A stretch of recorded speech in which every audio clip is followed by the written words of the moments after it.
to your comment on the code of ethics, that the way we've enforced that, or at least the way we did when I was there, that you didn't have to not vote, and in fact you shouldn't not vote. Because the good people of Whitefish were entitled to a vote when I was there in the legislature, regardless of whether I had a conflict. But what I did have an obligation to do was declare the conflict. So, for example, as a school teacher, you stand up on the floor and say, well, the school foundation program is before the legislature, what everybody knows anyway, and that is that I have my salary could be affected by the outcome of this bill. So everybody knows that, and they can take that into consideration when they hear you talk. But since everybody knew what I did for a living anyway, but still, the idea was that you shouldn't not vote because the people from your district shouldn't be disqualified because you had a conflict. But the rest of the members of the legislature were entitled to know you had a conflict, that you thought that was something they didn't know and that you should disclose. I don't know if that's an adequate way of handling it or not, but that was the way we did it, at least when I was there. Lee Feather or Bob and I? When you're done, it's over. If you got somewhere to go, you can not ask a question, but if you've got a question, please ask it, or an answer. Jeff. Yeah. First, I want to say I agree with everything that Pat Williams said about the United States government. I didn't have enough time at the very end to emphasize the extraordinary good that Congress has done. Our topic was sovereignty under two constitutions, and that invites the question of where they rub up against each other, and that was the focus, of course, of our discussion. If the topic had been different, if we'd asked what happens when a state constitution is insufficient to take care of its people, I think the discussion would have been of a different content and a different tenor. Because Pat's absolutely right, and it was said in 1787 that the purpose of the United States government was to do what the states couldn't do for themselves. And when we think about the friction that takes place, it's often at small points. It's that federal officer coming to the gate to do something that the people on the other side of the gate consider to be unjust and call for, or an abuse of power. But what we have to realize, of course, is that these things accumulate. They can take on lives of their own, and whether we support expansive use of state power to achieve good, or whether we don't, we have to recognize that many people out there feel that by giving power to any government, we necessarily give away certain kinds of liberties. And we need to keep talking about where that balance is. And the thing I loved about this conference is that's what we did, is we talked about those balances. I mean, I love the discussion on Arlene's panel, because I never understood what Senator Ballier's principles were, and now I do. I loved the discussion last night because Carl Graham explained much principles along the same lines, and I understand them. And Graham said it best. He said, we all want the same thing. What we disagree about is how to get there. Somebody over here have a hand up? Yes, sir. I want to take off of Arlene Reichert's question and ask you or anyone else whether there are parts of the Montana Constitution that that may be your favorites, but that have not yet developed. I was struck in conversations after many of these panels how young our Constitution is and how many provisions of it have yet to bloom. And I wonder if you have any comments on brilliant things said in this Constitution that have not yet come to fruition.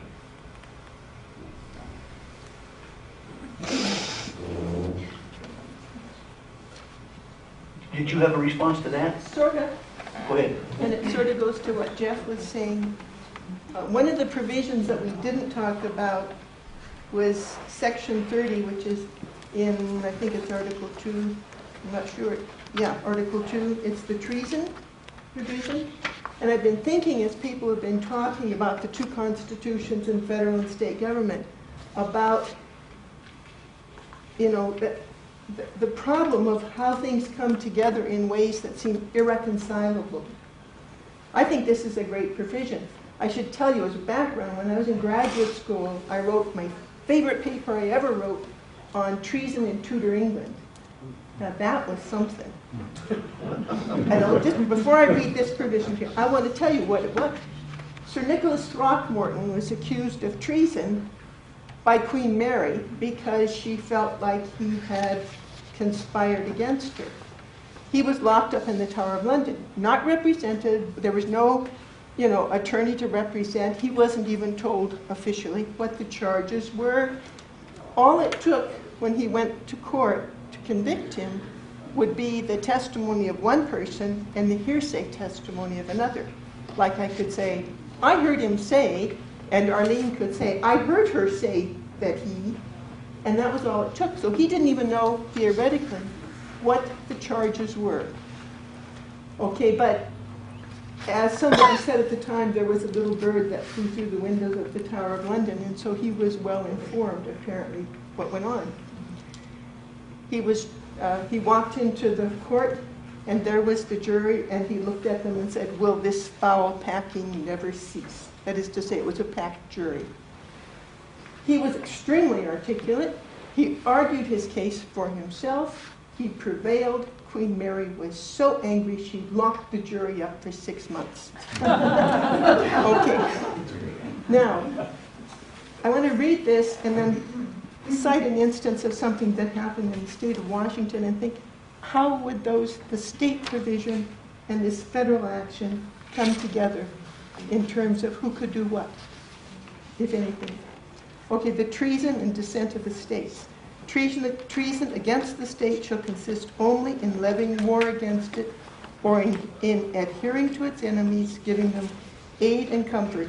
No person shall be convicted of treason except on the testimony of 2 witnesses to the same overt act or on his confession in open court. No person shall be attainted of treason or felony by the legislature. No conviction shall cause the loss of property to the relatives or heirs of the convicted. When I did that paper on treason in Tudor England, the seminar I was in said, will you do an addendum on the acts of attainder, which was a really good way for the crown to gain a little money. They just said, oh, you're attainted of treason, what you have is ours. And so that even the descendants were denied access to the property. So that's very basic stuff. And then it goes on to talk about the estates of suicides shall descend or vestas in cases of natural death. But so there we've got a definition of treason.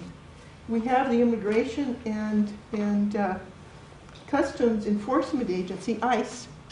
In the state of Washington, they went, and if I'm remembering the details correctly, so don't hold me to them absolutely, they went to a certified public accountant's office and confiscated all of her records because she was bilingual.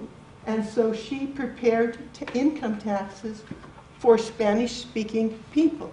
And ICE thought that some of those Spanish-speaking people might just possibly be undocumented. So all of her records were confiscated, which threw the IRS into a tizzy because they don't approve of that kind of thing. But there you go. There's and they did it on the basis of this was a homeland security threat somehow. How do you reconcile those kinds of things? And we recognize that treason is a potential. We've addressed it in our own Constitution, and yet there's a federal agency that takes what seem to me to be incredibly arbitrary actions in exercises of very broad power, whether it's of arresting people, incarcerating them without even giving them a chance to contact an attorney, moving them about the country so that even if they have an attorney, it's hard for the attorney to find out where are they now, or this kind of thing. How do you reconcile that broad authority to do whatever in the name of national security with individual dignity, et cetera, in the Montana Constitution? Anybody want to respond to that or ask another question? Well, I can ask, we'll see one about that. Is that what you just quoted is a mirror of the federal treason clause in Article 3 that I referenced on our panel? And that's the problem that we face, is that, like with the Padilla and Hamdi detentions, you had 2 American citizens who were accused of aiding the enemy, but yet instead of being tried for treason, which requires 2 witnesses, they were just detained. And the government claims the authority to treat them like an enemy in wartime and just sidestep the treason clause. And so it's kind of weird to have the 2 gentlemen up here minimize all of that as being somehow, not valid concerns. It seems like you don't think it's really that important that we're not in a constitutional crisis. This is the problem, is that you have a government now that is stepping directly on the core issues that caused and compelled the American Revolution. All of these violations that compelled the founding generation to fight are the reason we have all of the 10 amendments to the Constitution and the Bill of Rights to stop that stuff from happening again. Warrantless searches and seizures, denial of jury trial. You read the Declaration of Independence, it's all listed right there as causes of taking up arms, and they're happening right now. And so, one of my favorite provisions in the Montana Constitution is that, Section 19, habeas corpus, the privilege of the writ of habeas corpus shall never be suspended, which is far stronger than the federal counterpart, which says, unless in case of invasion or insurrection, public safety shall require it. And one last one I'll say. Section 32, civilian control of the military. The military shall always be in strict subordination to the civil power. So these are examples of ones that have not been fleshed out, as Anthony's asking.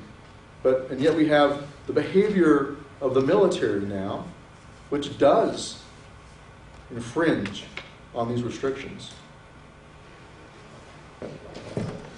I can't speak for Bob. It wasn't our chore, I think, to speak to that. We could have chosen to, but I don't think that means we're sidestepping the importance of your concerns. I don't think they rise, for the most part, to a constitutional crisis. That's why I didn't speak about it. Anyone else? Please. This is a beginner's question, but what are the relative merits of a bicameral legislature and a unicameral? Well, I mentioned I was out of state when the con met, but I had made a friend in the legislature. Actually, she and I had become friends when when we were college kids at Montana State in Bozeman. And we filed for the legislature on the same day. This was Dorothy Bradley, and she filed as a Democrat from Bozeman, and I filed as a Republican from Flathead County. And we have not sure the background of this, but we both become kind of intrigued by the unicameral idea. And that was reinforced by our service in the legislature. And it seemed to me that if you had both bodies of the state legislature based on population, as was the case